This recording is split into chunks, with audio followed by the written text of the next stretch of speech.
So this is the 3rd of July, the 4th of my travels. We were up before 5 upon the clock, but my rascal guide got to the bottle at once, and it was 3 hours before I had him clear of the house, and then, as you shall see, only for a worse disappointment. As long as we went down a heathery valley that lay before Mr. McLean's house, all went well, only my guide looked constantly over his shoulder, and when I asked him the cause, only grinned at me. No sooner, however, had we crossed the back of a hill and got out of sight of the house, than he told me Torosay lay right in front, and that a hilltop which he pointed out was my best landmark. "I care very little for that," I said, "since you're going with me." Somewhere down there, maybe. The impudent cheat answered me in the Gaelic that he had no English. "My fine fellow," I said, "I know very well that your English comes and goes. Tell me, what will bring it back? Is it more money?" "5 shillings more," said he, "and herself will bring ye there." I reflected a while and then offered him 2, which he accepted greedily and insisted on having his hands at once for luck, as he said, but I think it was rather for my misfortune. The 2 shillings carried him not quite as many miles, at the end of which distance he sat down upon the wayside and took off his brogues from his feet, like a man about to rest. I was now red hot. "Ha!" I said, "have you no more English?" He said impudently, "No." And that I boiled over and lifted my hand to strike him, and he, drawing a knife from his rags, squatted back and grinned at me like a wildcat. At that, forgetting everything but my anger, I ran in upon him, put aside his knife with my left, and struck him in the mouth with the right. I was a strong lad and very angry, and he but a little man, and he went down before me heavily, and by good luck his knife flew out of his hand and he fell. I picked up both the knife and his brogues, wished him a good morning, and set off upon my way, leaving him barefoot and disarmed. Now, in about half an hour of walk, I overtook a great ragged man, moving pretty fast, but feeling before him with a staff. He was quite blind, and he told me he was a catechist, which should have put me at some ease. That means some kind of religious person, I believe. But his face went against me. It seemed dark and dangerous and secret, and presently, as we began to go on alongside, I saw the steel butt of a pistol sticking from under the flap of his coat pocket. To carry such a thing meant a fine of £15 sterling upon a first offence, and transportation to the colonies upon a second. Nor could I quite see why a religious teacher should go armed, or indeed what a blind man would be doing with a pistol.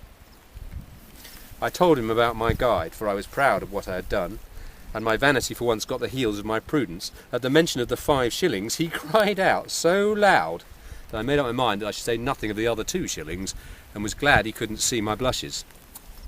"Was it too much?" I asked, a little faltering. "Too much?" cries he. "Why, I'll guide you to Torosay myself for a dram of brandy, and give you the great pleasure of my company. Me, that is a man of some learning in the bargain."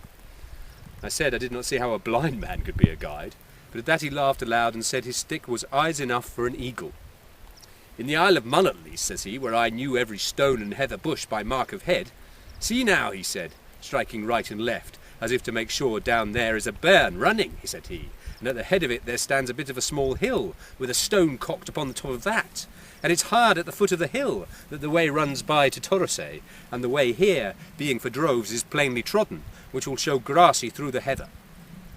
Excuse my accent, I don't know where that came from. I had to own he was right in every feature, and told my wonder. "Ha!" says he, "that's nothing. Would you believe me now that before the Act came out, and when there were weapons in this country, I could shoot? Aye, could I," cries he, and then with a leer, "if you had such a thing as a pistol here to try with, I'd show you how it's done." I told him I had nothing of the sort, and gave him a wider berth. If he had known, his pistol stuck at that time quite plainly out of his pocket, and I could see the sun twinkle on the steel of the butt. But by the better luck for me, he knew nothing, thought all was covered, and lied on in the dark.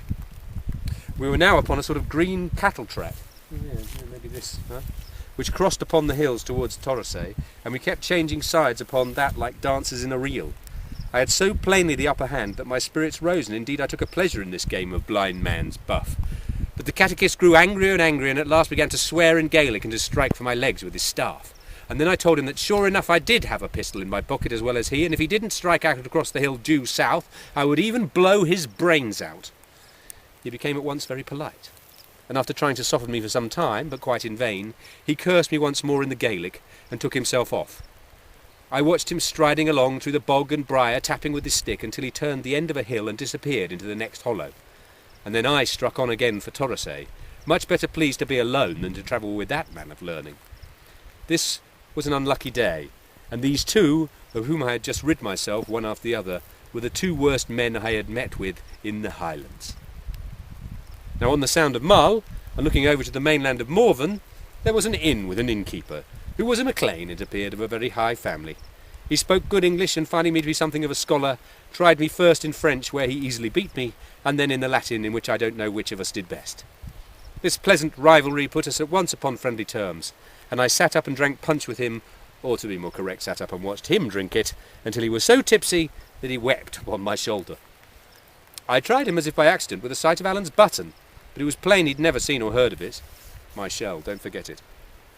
And when I told him of my catechist, he shook his head and said I was lucky to have got clear off. That is a very dangerous man, he said. Duncan McKee is his name. He can shoot by the ear at several yards, and has been often accused of highway robberies, and once of a murder. Oh, sorry, I should not have done that. Well, that was a bit more exciting. Some real characters. And fantastic landscape here for playing Blind Man's Buff. So that would have been what I would have done if you'd been here. Albeit that it's quite bad weather.